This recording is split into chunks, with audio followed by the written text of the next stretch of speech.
우리 군 당국은 북한의 오물풍선 720여 개를 최종 식별했다고 밝혔습니다. 대통령실은 이에 대응해 국가안전보장회의 상임위 확대회의를 열기로 했는데 대북 확성기 방송 재개 여부를 논의할 예정인 것으로 알려졌습니다. 자세한 내용 취재기자 연결해 알아보겠습니다. 김대겸 기자.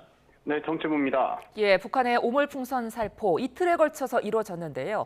더 날아오는 풍선은 없습니까? 네, 군 당국은 오후 기준으로 오물풍선 720여 개가 남쪽으로 내려온 것으로 파악했고 추가로 식별되는 풍선은 없다고 밝혔습니다. 지금 화면으로 보고 계실 텐데요. 군 관계자 등이 지상으로 떨어진 풍선을 금속 감지기로 검사하고 그 안에 든 오물 등을 걷어들이는 모습입니다.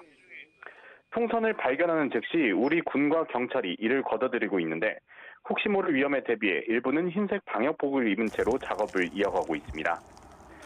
다음으로 보시는 화면은 우리 군 당국이 탐지 장비를 활용해 공중에 떠 있는 오물풍선을 식별한 모습입니다. 앞서 군 당국은 북한이 풍선을 날리는 원점을 파악해 감시 정찰을 이어왔는데 풍선은 대부분 황해도 인근에서 날아왔고 극히 일부 풍선만 강원도 전방에서 살포한 것으로 파악됐습니다. 풍선은 바람을 타고 날아가 경북과 충청 등 전국 각지에서 포착됐는데요. 현재까지 가장 멀리서 식별된 사례로는 경북 포항과 경남 창원 등지까지 날아간 것으로 파악됐습니다. 군 당국은 지금까지 걷어들인 내용물 가운데 아직 안전을 위협하는 물질은 발견되지 않았다고 밝혔지만 위험 가능성을 완전히 배제할 수는 없다며 주의를 당부했습니다.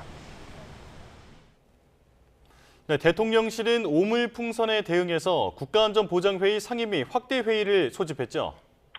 네, 대통령실은 장호진 국가안보실장 주재로 NSC, 즉 국가안전보장회의 상임위 확대회의를 진행하고 있습니다.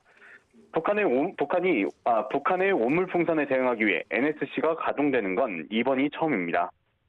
이번 회의에선 북한의 오물풍선 살포 대책으로 대북 확성기 방송 재개 여부를 논의할 가능성도 언급되고 있습니다.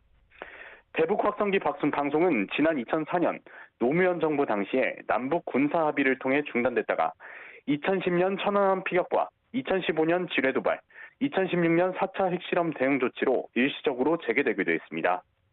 그러다가 문재인 정권 시절인 지난 2018년 4월 남북 정상회담 직전 대북 확성기 방송을 중단하기로 했고 회담 이후 합의에 따라 관련 시설까지 철거했습니다.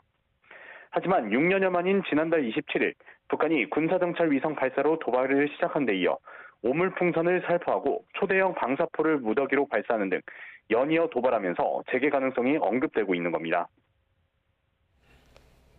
이런 가운데 서북도서 일대에서는 벌써 닷새째 북한의 GPS 전파 교란이 이어지고 있죠.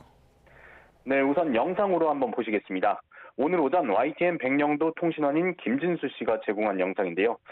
GPS 안내가 계속 북쪽을 가리킨 채 먹통이 돼버린 모습입니다. 서북도서 일대에서 비슷한 현상이 벌써 닷새째 이어지고 있는 건데요. 군 당국은 북한이 GPS 전파 교란을 재개한 것으로 공식 확인했습니다.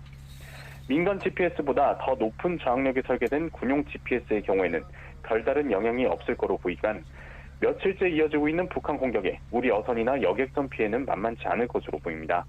지금까지 정치부에서 전해드렸습니다.